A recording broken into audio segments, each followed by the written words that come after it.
Iran और Israel के बीच बढ़ते तनाव का असर अब भारत तक भी दिखने लगा है और इसका सबसे बड़ा असर दिखाई दे रहा है एलपीजी गैस की सप्लाई पर। देश के कई बड़े बड़े शहरों में कमर्शियल एलपीजी सिलेंडर की कमी की खबरें सामने आ रही हैं।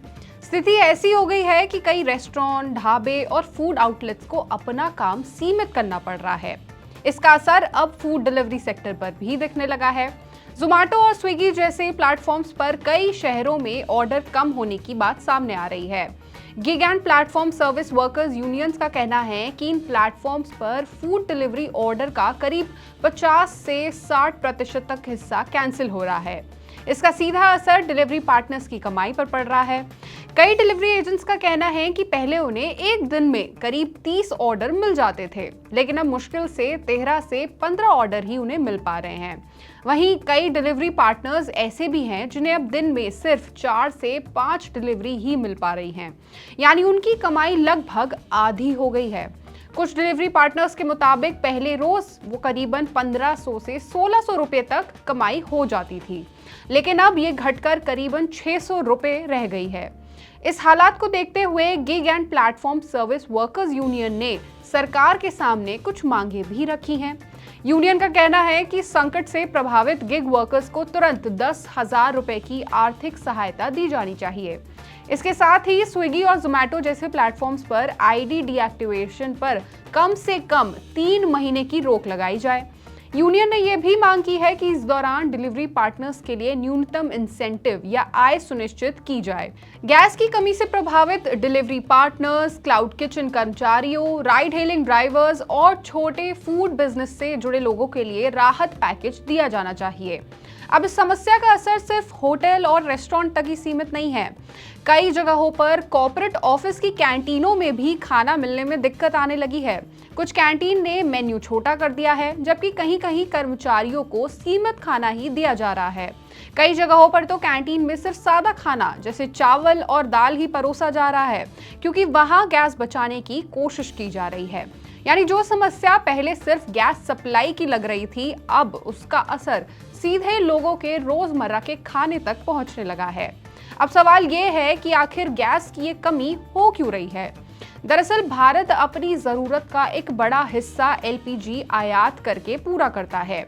अनुमान के मुताबिक देश की कुल जरूरत का करीब 60% एलपीजी विदेश से आता है। इस आयात का बड़ा हिस्सा खाड़ी देशों से आता है और ज्यादातर जहाज हॉर्मुज स्ट्रेट के रास्ते भारत तक पहुंचते हैं।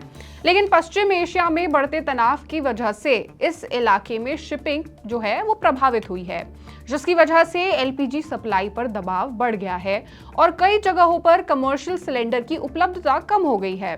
मोतीलाल ओसवाल की एक रिपोर्ट के मुताबिक होटल, रेस्टोरेंट और केटरिंग जैसी सर्विसेज देश की कुल एलपीजी खपत का करीब 8 से 10% हिस्सा इस्तेमाल करते हैं।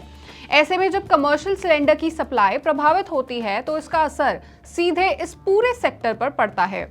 इस स्थिति को देखते हुए तेल कंपनियां घरेलू उपभोक्ताओं को प्रायोरिटी दे रही हैं, उन्हें ज्यादा प्राथमिकता दे रही हैं, यानी घरों में इस्तेमाल होने वाले सिलेंडर पहले दिए जा रहे हैं कस्टमर्स को। लेकिन इसका असर ये हुआ कि रेस्टोरेंट और होटल को मिलने वाले कमर्शियल सिलेंडर की सप्लाई कम हो गई। कई शहरों में रेस्टोरेंट मालिकों का कहना है कि उन्हें समय पर गैस नहीं मिल रही है, जिसकी वजह से कई रेस्टोरेंट्स को अपना मेन्यू छोटा करना पड़ रहा है। कुछ जगहों पर ऐसी डिशेस कम बनाई जा रही हैं जिनमें ज्यादा गैस लगती है। जैसे कई रेस्टोरेंट्स में रोटी, डोसा और पूरी जैसी चीजें सीमित मात्रा में बनाई जा रही हैं। कुछ रेस्टोरेंट अब सिर्फ चुनिंदा डिशेस के साथ ही काम चला रहे हैं। छोटे ढाबों और स्ट्रीट फूड बेचने वालों की स्थिति तो और खराब हो गई है, क्योंकि उनके पास गैस का ज्यादा स्टॉक रखने की सुविधा नहीं होती।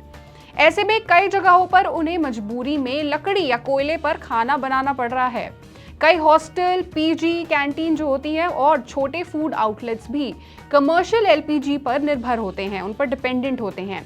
जब उन्हें गैस नहीं मिलती तो उनके लिए रोज का खाना बनाना भी बहुत मुश्किल हो जाता है। एक्सपर्ट्स का कहना है कि अगर पश्चिम एशिया में तनाव ऐसे ही लंबे समय तक जारी रहा तो एलपीजी सप्लाई पर दबाव बना रह सकता है और इसका असर सिर्फ रेस्टोरेंट कारोबार पर ही नहीं, बल्कि कॉर्पोरेट कैंटीन, छोटे फूड आउटलेट्स और फूड डिलीवरी सेक्टर पर भी पड़ सकता है।